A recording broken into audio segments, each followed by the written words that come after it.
드라마 미생을 본 적이 있으십니까? 아마 미생이란 드라마를 보신 분도 있고 또 보지 못한 분도 있을 것입니다. 회사 생활을 하는, 특히 상사맨이라고 하는 무역과 관련된 일을 하는 사람들의 그 모든 과정을 그린 드라마입니다. 주인공이 바둑을 배웠던 사람이고 그 바둑의 수를 통해서 또 세상의 것들을 또 비교하고 그 안에 깨달은 것들을 쭉 나레이터처럼 설명하면서 드라마의 스토리가 진행이 됩니다. 회사 속에서 얼마나 사람들이 힘겹게 살아가는지 그 현실을 볼 수 있게 하는 드라마였고, 특별히 주인공은 정규직이 아닙니다. 고졸 출신이라 비정규직이었고, 또한 정규직이 되기 위해서 고군분투하는 모습이 그려집니다. 차별받으면서도 그 안에서 희망을 가지고 회사의 공로를 세우는 일을 합니다. 많은 사람들한테 사랑받고 인정받고, 그리고 이제는 정규직이 될 것이라는 기대감에 부풀어 오르다가 드라마의 거의 맨 마지막의 결론은 정규직이 되지 못합니다. 현실을 그대로 반영한 드라마 내용입니다. 정말 간절하게 원했고 최선을 다했지만 결과는 그렇지 못했습니다. 결과적으로 아무것도 얻지 못한 것을 보면서 백수가 되면서 참 세상살이가 어렵다는 것과 간절하다고 해서 얻어지는 것이 없을 수도 있다는, 그리고 그 삶이 얼마나 버겁고 어려운 것인지를 깨닫게 하는 것을 우리가 드라마를 통해서 알게 됩니다. 우리가 일상을 살아가면서 간절함을 가지고 살아갈 때가 있습니다. 각자마다 어떤 절실함이 있죠. 그 절실함을 통해서 우리가 열심히 분주하게 최선을 다해서 살아가는 것입니다. 그 최종적인 목적이 무엇인지 모르겠지만 현실 속에 그 간절함이 부딪힐 때 사람이 느끼는 절망은 더욱 큽니다. 사회적인 구조가 빈익빈 부익부 현상, 그래서 가진 자들이 더 많은 것을 얻게 된다는 것을 깨달을 때 없는 곳에서 태어난 자녀들은 절망할 때가 있습니다. 이것이 나중에는 사회악으로 자라기까지 합니다. 지존파라는 단체가 있었습니다.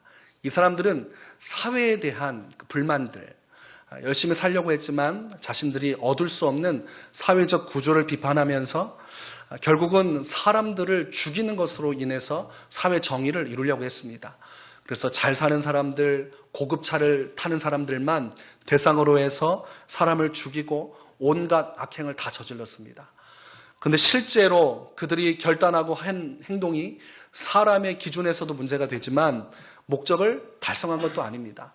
그들이 해친 사람들을 보니까 잘 사는 사람들이 아무도 없었습니다. 그래서 그들의 생각이 얼마나 오만하고 어리석은 행동이었는지를 깨닫게 됩니다. 그들이 마지막에 죽을 때에 예수 그리스도를 외치면서 죽었다고 합니다. 결국은 자신들이 간절했던 그 바램들이 아무것도 아닌 것처럼 흐트러지고 세상에 헛된 것을 쫓아 살아가다가 결국 실패한 인생으로 마지막 순간에 예수 그리스도만을 발견하고 끝난 인생이었습니다. 우리가 살면서 헛된 것에 많은 것을 투자할 때가 있습니다. 전에 한 유튜버가 영상을 하나 올린 게 있었습니다. 자신이 20년간 한 게임을 했고 그 게임에서 최고의 레벨을 달성했다. 이런 글을 이제 영상을 띄운 겁니다. 많은 사람들이 그 영상을 봤어요. 20년간 한 게임을 했는데 그 게임이 페인을 만드는 게임이었습니다. 하루 종일 방 안에 앉아서 그 게임만 한 겁니다. 20년간을 한 게임을 통해서 그 안에 몇 억을 투자한 겁니다. 어떻게 보면 성공한 인생 같지만 그 사람은 평생 방 안에서 웅크리고 앉아서 컴퓨터와 씨름하면서 20년의 세월을 보냈습니다. 무엇을 얻기 위해, 무엇을 성취하기 위해서 우리가 열심히 살아야 하는가? 어떤 것을 추구할 때 비로소 우리의 인생은 의미 있고 가치 있는 인생이 되는 것인가? 다시 한 번 더 고민하게 하는 일들이 참 많습니다. 누가복음 12장의 말씀을 보면 한 부자에 대한 내용을 기록하고 있습니다. 이 부자는 돈 버는 것에 아주 간절함이 있었습니다. 자신이 언젠가는 이 부의 기쁨을 누릴 날이 올 것이라고 생각하고 앞만 보며 살아갔습니다. 그는 밭에 소출이 풍성해지자 그것을 가지고 이제는 어떻게 하면 더 많은 부를 누릴 수 있을까 고민하다가 곡간을 더 만들어내면 되겠구나. 그래서 더 많은 창고를 만들어서 그 안에 모든 수익들을 다 담아 나중에 내가 편히 먹고 마실 수 있는 그 날들을 즐기자. 이런 마음을 가지고 열심히 살아갑니다. 여러분, 아무나 부자 되는 것 아닙니다. 어떤 사람들은 부자에 대해서 비난하는 사람들이 있지만 대부분 자수성가하신 분들은 성실한 분들이죠. 남들보다 일찍 일어나고 늦게 자고 자신의 것 소비하는 것 다 줄여가면서 한 푼 두 푼 모아서 그것들을 채워서 나중에는 이제 부자가 됩니다. 그 부를 누구도 비난할 수는 없습니다. 그런데 이 사람이, 이 성경에 나온 부자가 절실했고 간절했고 열심히 한 만큼 그의 삶이 의미가 있었는가는 다른 문제입니다.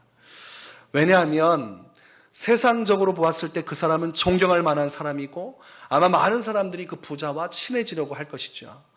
어떻게든 그 부자와 인맥을 쌓고 돈 많은 사람끼리 같이 인생을 이야기하고 성공의 비결을 이야기하고, 그래서 그 사람과 한 번이라도 얘기해서 어떻게 하면 성공할 수 있는지 그것을 듣고 싶어 하는 것이 세상의 이치입니다. 그러나 하나님의 기준은 그것과 다르다는 것을 우리가 누가복음 말씀을 통해서 알게 됩니다. 사람의 기준은 돈 많은 사람 좋아하고 돈 있는 거 좋아합니다. 여러분, 돈이 많은 게 좋습니까? 돈이 없는 게 좋습니까? 여러분, 5만 원짜리 호텔에서 사는 게 좋습니까? 몇백만 원짜리 5성급 호텔에서 사는 게 좋습니까? 저는 별 5개짜리 호텔에 가본 적이 없어서 어떤지 모르겠는데 한 몇백만 원이나 되는 돈을 들이고 하룻밤을 잔다고 그래요. 그래서 그 돈을 가지고 펑펑 쓰는 사람들이 많습니다. 참 암담하지요? 누구는 5만 원짜리 펜션에서 예약하면서도 손이 떨려가지고 3만 원짜리가 있나 없나 이거 살피고 있는데, 누군가는 몇백만 원짜리 고급 호텔에서 몇백만 원짜리 와인과 위스키를 마시면서 그렇게 인생을 즐긴다고 하면 이것이 때로는 억울해 보일 수도 있습니다. 성냥팔이 소녀 동화를 아시죠? 제가 아이들에게 이 동화를 읽어준 적이 있습니다. 무심코 읽었는데 볼 때마다 마음이 너무 아픈 거예요. 이 소녀의 현실이 너무 아팠습니다. 마지막 끝 무렵으로 가면 이제 그림이 그려져 있는데 레스토랑에서 환한 불빛이 비춰오고 사람들이 그 레스토랑에 앉아서 스테이크를 썰면서 자녀들하고 이야기 나누는 장면이 있습니다. 근데 한켠에는 소녀가 아주 모든 것이 아주 어떻게 말로 표현할 수 없는 헐벗은 모습으로 웅크리고 앉아서 골목에서 성냥 한 개비를 찍고 그걸 켜는 장면이 이렇게 그려져 있는 것입니다. 누군가는 저렇게 아름다운 집에서 아름다운 곳에서 맛있는 음식을 먹고 있는데 이 소녀는 가진 것이 없어서 성냥을 팔다가 결국은 너무 추워서 그 남겨진 한 개비의 성냥을 켜면서 그 불빛으로 어머니 얼굴도 그려보고 먹고 싶은 음식도 그려보다가 인생을 마치는 내용이었습니다. 야, 이렇게 좀 센 내용을 아이들 동화로 해도 되는가? 다음날 사람들이 길거리를 지나갈 때 그 소녀의 죽어진 모습을 보게 되는 것으로 끝납니다. 그래서 참 현실을 이렇게 반영할 수도 있겠구나. 우리가 살아가는 인생 가운데서 누구는 잘 되고 또 잘 먹고 평안하게 산다면 누구는 가진 것이 없어서 성냥개비 하나로 만족하다가 인생이 끝날 수도 있다는 것을 우리가 깨우쳐 봅니다. 그 기준으로 볼 때 누가복음에 나오는 부자는 굉장한 사람이죠. 열심히 살았고 능력이 있었고 굉장히 뛰어난 사람이었습니다. 그런데 하나님의 기준에서는 전혀 의미가 없었다는 것을 성경을 통해서 확인하게 됩니다. 그리고 하나님은 그 부자에 대해서 말씀하시기를 그를 심판할 것을 말씀하십니다. 누가복음 12장 20절 말씀입니다. 하나님은 이르시되 어리석은 자여 오늘 밤에 내 영혼을 도로 찾으리니 그러면 내 준비한 것이 누구의 것이 되겠느냐 하셨으니, 부자가 가지고 있는 것은 부자가 절실했고 간절했던 그의 바람의 결과였습니다. 얼마나 수고했습니까? 얼마나 고생했습니까? 그리고 인정받을 수밖에 없는 노력 아닙니까? 그런데 하나님은 어리석다고 말씀하시고 그의 삶을 심판하겠노라 말씀하고 계십니다. 하나님께서 내가 너의 영혼을 도로 찾아갈 것이다 라고 말씀하셨습니다. 여러분들 안에 100억이 있습니다. 그런데 여러분이 어느 날 열심히 살다가 암에 걸렸습니다. 그리고 이제 얼마 후면 죽게 된다는 사형 선고를 받았습니다. 그러면 그 100억이 의미가 있습니까? 내가 지금 한 주 후에 죽게 되었는데 내가 평생 모아놓은 그 100억이 무슨 의미가 있습니까? 결국 그 100억은 다른 사람이 가져갈 것입니다. 간절히 소원하는 것을 위해서 열심히 사는 것이 참 아름다워 보이지만 그것이 가치가 없고 하나님께서 보실 때에 아무 의미가 없다면 그 삶이 우리에게 어떤 의미로 남을 수 있겠습니까? 여러분, 이 추운 겨울날 여러분의 마음을 뜨겁게 만드는 최고의 기도 제목은 무엇입니까? 또한 여러분이 하나님을 믿는 이유는 무엇입니까? 그리고 여러분이 예수님으로부터 받고자 하는 궁극적인 여러분의 소원은 무엇입니까? 우리가 잘 따져봐야 됩니다. 그렇지 않으면 성경에 나온 부자처럼 헛된 삶을 살다가 인생을 허망하게 마칠 수도 있습니다. 성경에서 하나님의 마음을 기쁘시게 하고 그 마음에 합하다고 마음에 꼭 맞다고 인정받은 사람이 다윗입니다. 사도행전 13장 22절에 보면 이렇게 기록합니다. 다윗을 왕으로 세우시고 증언하여 이르시되 내가 이새의 아들 다윗을 만나니 내 마음에 맞는 사람이라 내 뜻을 다 이루리라 이렇게 말씀하셨습니다. 그러니까 다윗은 부자와 정반대의 삶을 살았습니다. 부자는 어리석다는 표현을 하나님께서 쓰셨고 다윗은 내 마음에 꼭 맞는 사람이라고 주께서 말씀하셨습니다. 우리가 하나님 안에서 어떤 평가를 받는지가 참 중요합니다. 그리고 우리 인생을 다 마쳤을 때에 하나님께서 인정하는 인생을 사는 것이야말로 우리에게 가장 중요한 것이라고 할 수 있습니다. 다윗의 신앙을 우리가 살펴볼 필요가 있습니다. 다윗이 어떠한 삶을 살았는가 했더니 오늘 본문 1절을 보니까 간절히 주님만을 사모했다. 이렇게 확인할 수가 있습니다. 하나님이여 사슴이 시냇물을 찾기에 갈급함 같이 내 영혼이 주를 찾기에 갈급하니이다. 다윗의 인생의 모든 중심은 하나님이여 하나님께 있었습니다. 얼마나 주님을 갈급하게 찾았는지 그 찾는 심정에 대해서 오늘 성경은 목마른 사슴과 같이 사슴이 시냇물을 찾아 갈급히 헤매이는 것처럼 내가 오늘도 주님만을 찾아 갈급히 사모합니다. 여러분, 사슴 한 마리가 골짜기를 뛰어다니고 있습니다. 그런데 그 사슴은 분주하게 무언가를 찾고 있습니다.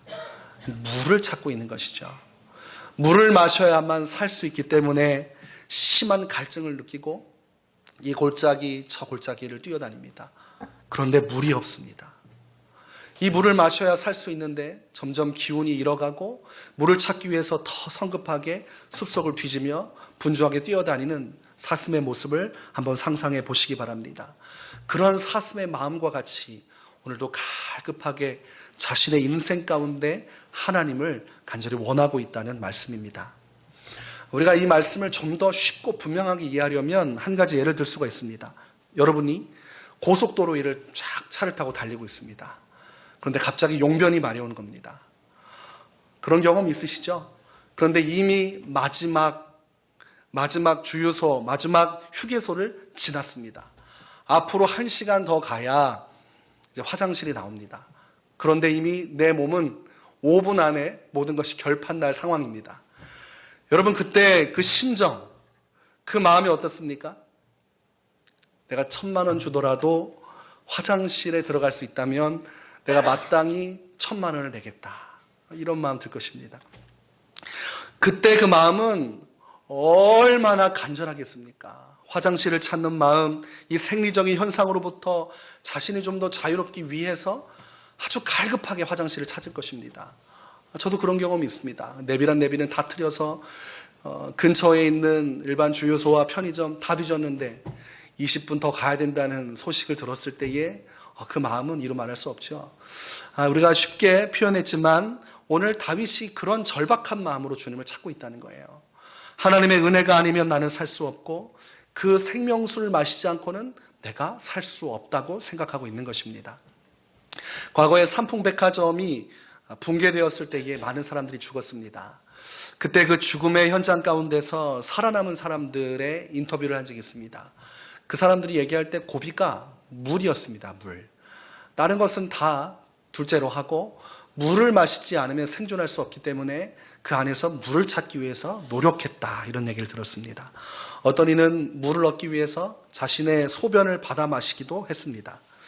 그 간절한 마음으로 그 재난 속에서 물을 찾듯이 오늘 다윗이 오늘 자신의 모든 것을 걸고 하나님을 갈망하고 있는 모습을 볼 수 있습니다. 다윗에게 있어서 중요한 것은 돈과 명예가 아니었습니다. 그가 목동 시절부터 왕이 될 때까지, 왕이 되고 모든 것을 통합하는 이스라엘의 최종적인 왕이 돼서 자신의 생명을 다할 때까지 그의 인생의 모든 핵심은 하나님이었습니다. 하나님과 함께하는 것, 그분을 만나는 것, 그분의 은혜를 내 영혼에 채워서 하나님의 은혜로 살아가는 것, 그것이 다윗의 인생에서는 가장 소중한 최우선이었다는 것입니다. 그의 갈망에 대해서 본문 2절은 이렇게 말씀합니다. 내 영혼이 하나님 곧 살아계시는 하나님을 갈망하나니 내가 어느 때에 나아가서 하나님의 얼굴을 배울까. 하루 종일 하나님을 생각하는 거예요.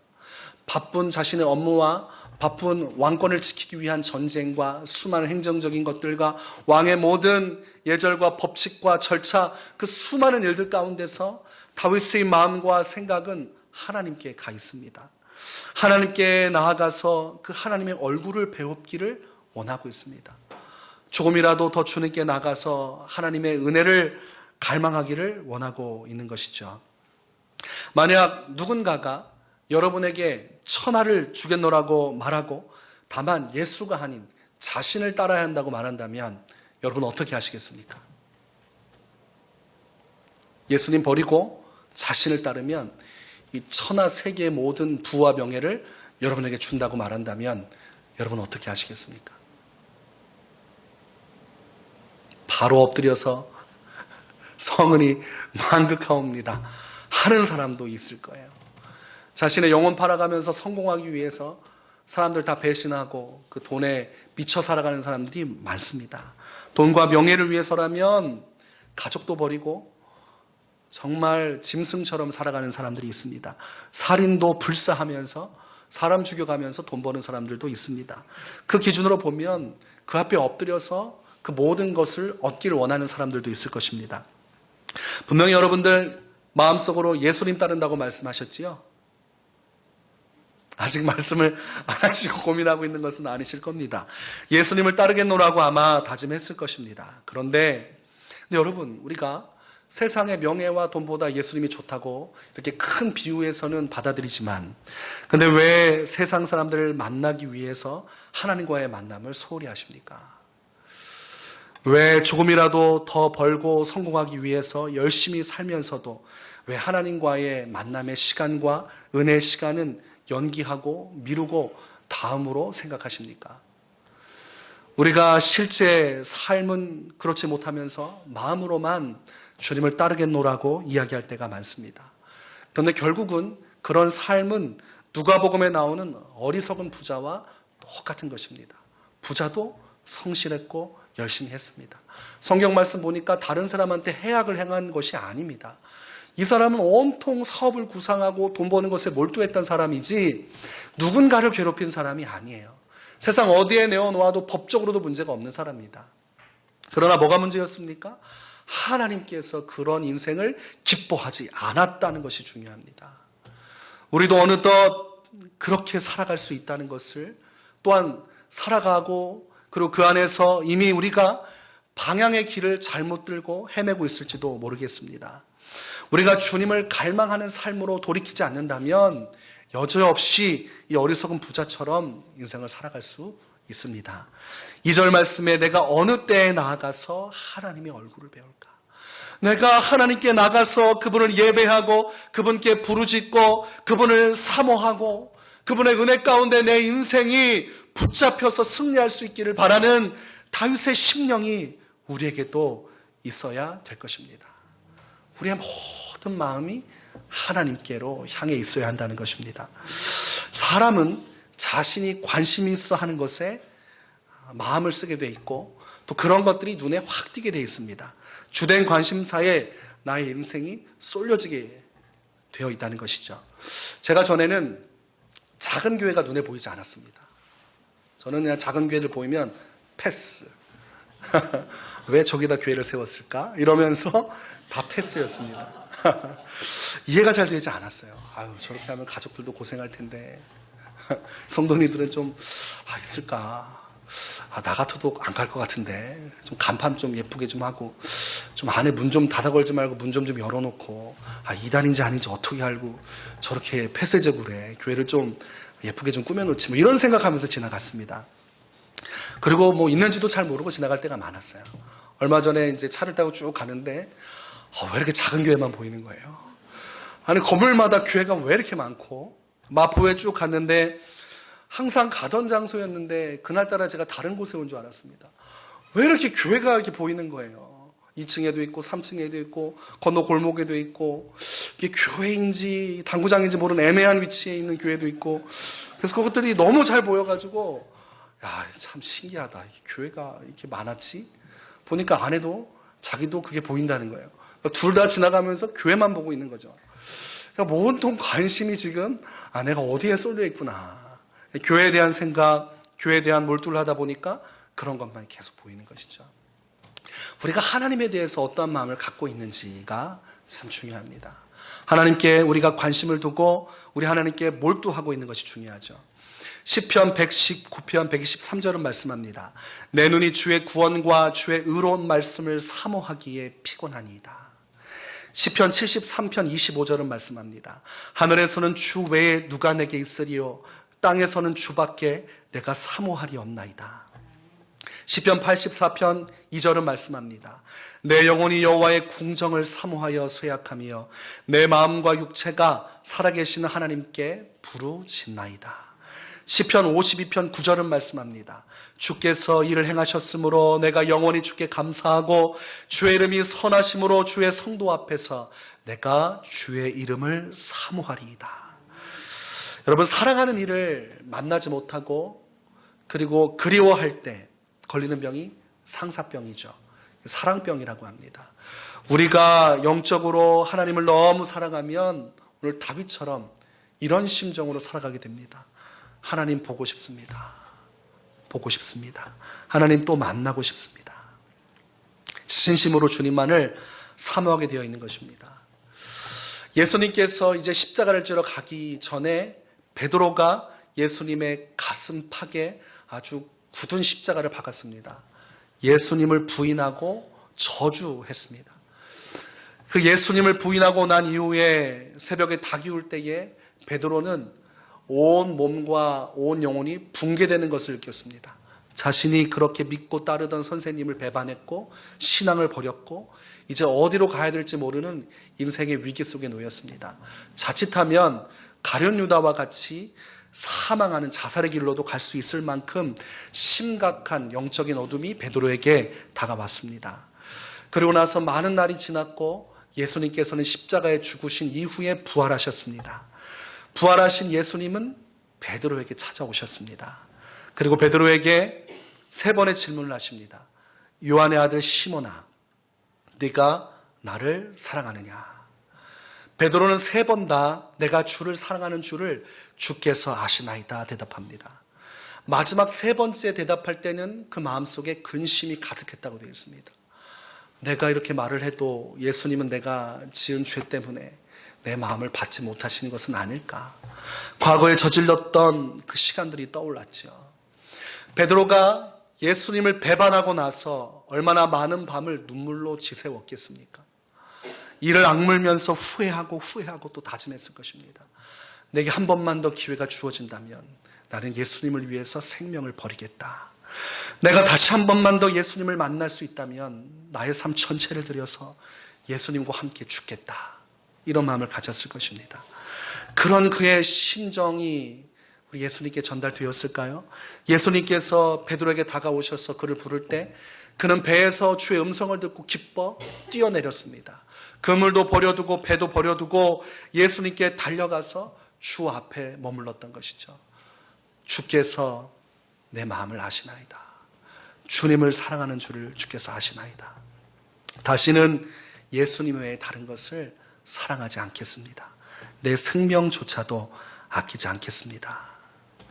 여러분 바쁜 세상에서 무엇을 얻고자 하십니까? 여러분은 예수님을 통해서 오늘 무엇을 추구하며 무엇을 위해서 바쁜 믿음의 발걸음을 향하고 계십니까? 여러분 하나님만을 간절히 사모하시기를 바랍니다. 예수님만을 간절히 사모하시기 바랍니다.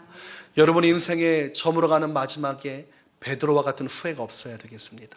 내가 조금이라도 젊었을 때에 돈 버는 것 좀 내려놓고 하나님 위해서 살 걸. 한 장로님께서 제게 그런 얘기를 하셨어요. 본인의 아버님께서 돌아가실 때 자신의 손을 꼭 잡으면서 그렇게 말씀하셨다고 그래요. 내가 젊었을 때 전도했어야 되는데 마지막 내가 죽기 전에 잠깐 반짝 전도하다가 간다. 너는 너의 인생을 다 들여서 전도하는 삶을 살아라. 후회 없이 살아라. 그 이야기를 아버님께 들었다는 거예요. 그래서 자기는 평생을 전도하며 살겠노라고 다짐하는 고백을 들었습니다. 전도서 1장 2절은 우리 인생에 대해서 이렇게 이야기합니다. 전도자가 가로되 헛되고 헛되며 헛되고 헛되니 모든 것이 헛되도다. 그리고 전도서의 마지막 12장 1절과 2절은 이렇게 말씀합니다. 너는 청년의 때에 너의 창조주를 기억하라. 곧 곤고한 날이 이르기 전에 나는 아무 낙이 없다고 할 해들이 가깝기 전에 해와 빛과 달과 별들이 어둡기 전에 비뒤의 구름이 다시 일어나기 전에 그리하라. 인생은 화살처럼 빠르게 지나갑니다. 아차 하는 순간 우리 인생은 끝에 머물러 있을 것입니다. 여러분 장례식장에 가보시기 바랍니다. 가보면 많은 화환들이 있고 많은 사람들이 애통하고 슬퍼하지요. 그러나 결국은 흙으로 와서 흙으로 돌아가고 그렇게 인생은 사그러져가는 것과 같습니다. 조지 버나드라는 사람이 묘비에 이런 글을 썼다고 합니다. 우물쭈물하다가 내 이럴 줄 알았어. 그냥 어떻게 살지 모르고 우물쭈물하다가 인생이 지나가 버렸습니다. 여러분 한 줌의 흙으로 돌아가고 화장하면 가루로 뿌려지면 끝나는 우리의 인생 가운데서 후회 없는 삶을 사시기를 바랍니다. 시편 34편 8절은 너희는 여호와의 선하심을 맛보아할지어다. 그에게 피하는 자는 복이 있도다. 여러분 매일의 삶이 오직 주님만을 사모하는 삶이 되기를 바랍니다. 오직 다윗과 같이 온전히 갈급한 심령으로 내 하나님을 사모하고 그 은혜로 내 삶을 채우는 것, 목마른 사슴과 같이 한없이 주님을 갈망하는 것. 여러분 그런 인생을 살아간다고 하면 여러분의 인생은 주님 앞에서 헛되지 않습니다. 그리고 마지막 날 죽음의 관문을 넘어서 우리가 영원한 천국으로 진입할 때 내가 인생을 잘 살았다. 이렇게 스스로 만족할 수 있을 것입니다. 부디 하루하루 또 새롭게 시작되는 우리 한 해 오직 주님만을 사모하며 주님의 은혜 곁으로 더 가까이 나아가는 삶이 되시기를 주의 이름으로 축원합니다.